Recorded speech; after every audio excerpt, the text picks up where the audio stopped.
नमस्कार, आप देख रहे हैं मरुधर बुलेटिन और मैं हूं आपके साथ रमेश मेघवाल। आज हम पहुंचे हैं भीलवाड़ा जिले की नगर पालिका मांडलगढ़ में और हमारे साथ कांग्रेस के रूप में उप चेयरमैन जफर जी टाक हमारे साथ मौजूद है। तो टाक साहब से हम पूछेंगे कि क्या क्या ये मुद्दे लेकर चुनाव मैदान में आए थे और बोर्ड बनाने में इनकी क्या भूमिका रही। तो टाक साहब, जैसे यहाँ से नगर पालिका जो बोर्ड बना है वो भाजपा का बना है और कांग्रेस में आपके रूप में जो उप चेयरमैन की जो ताक पोसी हुई है, किस प्रकार मतलब ये आपका उप चेयरमैन के रूप में आपको जनता ने चुना और क्यों नहीं बोर्ड बना पाया? जी, बोर्ड बनाने में हमारे नेता ने बहुत मेहनत की थी, लेकिन यहाँ पे मांडलगढ़ की जनता ने जो भी फैसला किया, हमारे काफी शॉर्ट मार्जिन से हमारे 5-10 प्रत्याशी रह गए थे, कोई 10 वोटों से, कोई 15 वोटों से, कोई 20 वोटों से। इस कारण से हम पिछड़ गए थे क्योंकि लोकतंत्र में जो भी हमें मत मिला हम उसे सहर्ष स्वीकार करते हैं। और हम जो मुद्दा लेके आए थे, हमने यहाँ पे मांडलगढ़ में पिछले 15 सालों से बीजेपी की नगर पालिका में बोर्ड था, तो जो यहाँ पे भूमाफिया पनपे, जो यहाँ पे भ्रष्टाचार पनपा, यहाँ पे जो विकास में कमी आई, हम इसको मेन मुद्दा बना कर लेके आए थे। हम अगर बोर्ड में आते, हमारा अध्यक्ष बनता, तो हम यहाँ से भूमाफियाओं से आजादी दिलाते, भ्रष्टाचार से आजादी दिलाते, लेकिन हम बोर्ड नहीं बना पाए। तो भी मैं लोगों को ये विश्वास दिलाता हूँ कि निश्चित तौर पर हम बने तो उप चेयरमैन है, लेकिन हम संघर्ष पूरा करेंगे। जहाँ हमारे पसीने की जरूरत होगी वहाँ पसीना बहाएंगे, जहाँ खून की जरूरत होगी वहाँ खून बहाएंगे। पीछे हटने वाले लोग हम नहीं हैं। टाक साहब, जिस प्रकार यहाँ भीलवाड़ा का जो बोर्ड बना है वो भाजपा से बना है, लेकिन राजस्थान में आपकी सरकार है, तो किस प्रकार से मतलब आप इस बोर्ड में रहकर जनता की इस चुनौती को स्वीकार करोगे और वादों पे खरे उतरोगे? जी, हमारे नेता ने जो भी वादे किए निश्चित तौर पर हम पूरा करेंगे। वादों, जनता से जो किए गए वादे निश्चित तौर पर पूरे किए जाएंगे। जैसे जो भी वादे हमारे नेता ने किए थे कि भूमाफियाओं से आजादी, तो ये आप समझ लीजिए कि हम भूमाफियाओं से मांडलगढ़ को आजाद करा के रहेंगे। किसी भी तरह के यहाँ पे भूमाफियाओं का नगर पालिका में हम दखल नहीं होने देंगे। भ्रष्टाचार तो निश्चित तौर पर मतलब ये समझ लीजिए आप निश्चित तौर पर कि भ्रष्टाचार मांडलगढ़ में किसी तरीके का नहीं हो सकता है। और रही बात विकास की, तो जैसे भी हमारे नेताओं ने जो विकास के वादे किए थे कि हम किले का रोड जो भी पूरी तरीके से खत्म हो चुका, निश्चित तौर पर पहले ही टेंडर में हमारा ये कार्य रहेगा कि किले का रोड निर्माण किया जाए।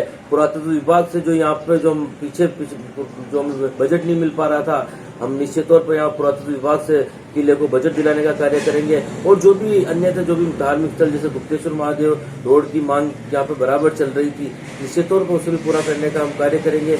और भी जैसे जो भी मांग आएगी हम उसे पूरा करने की कोशिश करेंगे। बिल्कुल, जहाँ बात भ्रष्टाचार की हुई है और अगर मांडलगढ़ क्षेत्र की बात करें तो भूमाफियों का जो दबदबा है वो भी है, तो मतलब इनके जैसे इनको आप खत्म करने का प्रयास करेंगे तो बहुत सी आपको चुनौतियां देखनी पड़ेंगी। जैसे यहाँ से जो विधायक है, एमपी है, यहाँ से सांसद है और अब आपके चेयरमैन में भाजपा से बिलोंग करते हैं, तो कहीं न कहीं आप पर दबाव भी रहेगा। जी, राजनीति में तो दबाव तो चारों तरफ से रहता है, लेकिन हमें सच्चाई के लिए लड़ने से लिए अपनों के खिलाफ जाना पड़ता है। तो हम सच्चाई के लिए लड़ेंगे, इसलिए कोई भी सामने आए हमें उससे कोई फर्क नहीं पड़ता। शुरू से ही जब देखा गया विधानसभा चुनाव हुए थे तो आपकी सरकार जो वो होटलों में नजर आई और इस बार आपको भी होटलों में रहने का मौका मिला और कहीं न कहीं विपक्ष का आरोप भी है कि ये जो समय सीमा बढ़ाई है एक चुनाव से लेकर जो ये चेयरमैन चुनने तक का, कहीं न कहीं ये खरीद फरोख्त हुई है इसमें और ऐसे आरोप भी लगा रही है। इसके बारे में आपको क्या कहना है? होटल में हम रहे, लेकिन हमें हमारे नेताओं पर गर्व है कि उसने खरीद फरोख्त करने के लिए आदरणीय विवेक जी धाकर ने साफ मना कर दिया था कि जो भी कांग्रेस में आए, सहर्ष आए, हम किसे खरीद फरोख्त करके हमारी तरफ नहीं लेके आएंगे। इसलिए हमें हमारे नेताओं पर गर्व है कि इस तरीके का आरोप तो हमारी मांडलगढ़ नगर पालिका में हमारे नेता के ऊपर तो निश्चित तौर पर आप नहीं लगा सकते। अगर खरीद फरोख्त करके लाते तो हमारा बोर्ड होता, लेकिन हमारे नेता ने कहा कि जो भी आए ईमानदारी से आए, सच्चे मन से आए, जो भी आए तो कांग्रेस सहर्ष स्वीकार करेगी। अब जैसा कि कांग्रेस की तरफ से आप उप चेयरमैन चुने गए हो तो जाहिर सी बात है कांग्रेस की जो कमान है वो यहाँ इस नगर पालिका क्षेत्र में आपके हाथ में है। तो जैसे आपके साथ में भाजपा के भी पार्षद है, निर्दलीय भी कुछ हैं, क्या इनके साथ आप विकास के इस गति में भेदभाव करोगे, उनको एक अलग नजर से देखोगे या फिर सबको साथ लेके चलोगे? सर, विकास में कोई भेदभाव नहीं किया जाएगा, जो जनहित में होगा वही कार्य किया जाएगा। सर, एक जनहित के कार्य में कभी भेदभाव नहीं हो सकता सर।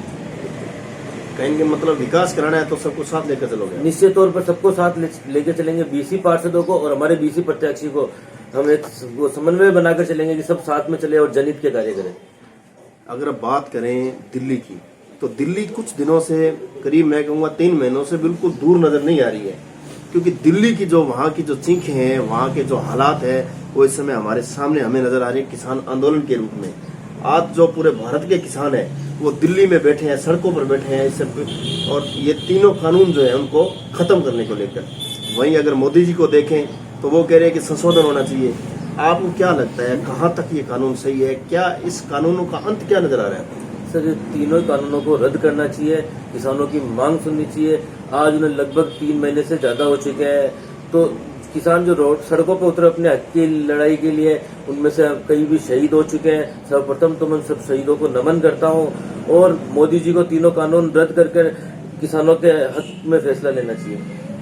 बिल्कुल। तो मतलब जैसे अब जो ये दिल्ली के अंदर जो चल रहा है मैटर, उसको लेकर अभी आगामी विधानसभा जैसे चुनाव आने वाले हैं, उसमें क्या लगता है कि जैसे अब राहुल गांधी जी भी पूरे राजस्थान के दौरे पर नजर आए, इस समय मतलब बड़ी बड़ी सभाएं उन्होंने आयोजित की है, क्या लगता है आने वाले चुनाव के अंदर इसका मतलब कैसा रिजल्ट नजर आएगा?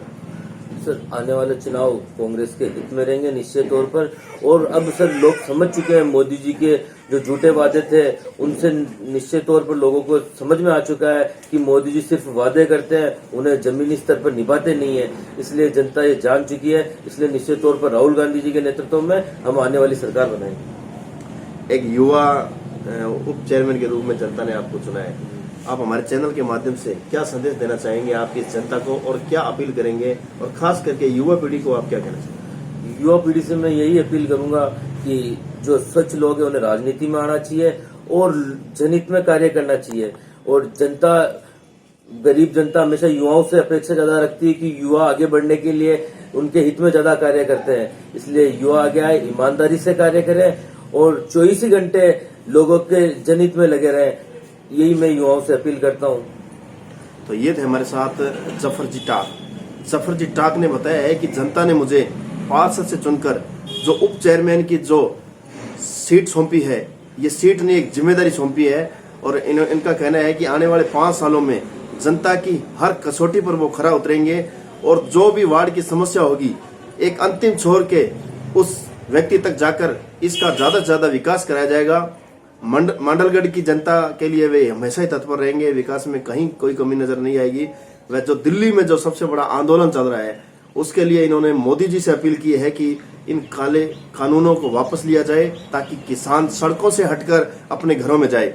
आने वाले समय में पता चलेगा कि मंडलगढ़ की तस्वीर क्या नजर आती है, विकास बढ़ेगा या फिर विपक्ष में रहकर किस प्रकार के हालात पैदा होते हैं यहाँ पर। हम भी बीच में रहेंगे। तब तक देखते रहिए मुरुदर बुलेटिन, मेरे सहयोगी साथी सुभाष चौधरी के साथ रमेश मेघो।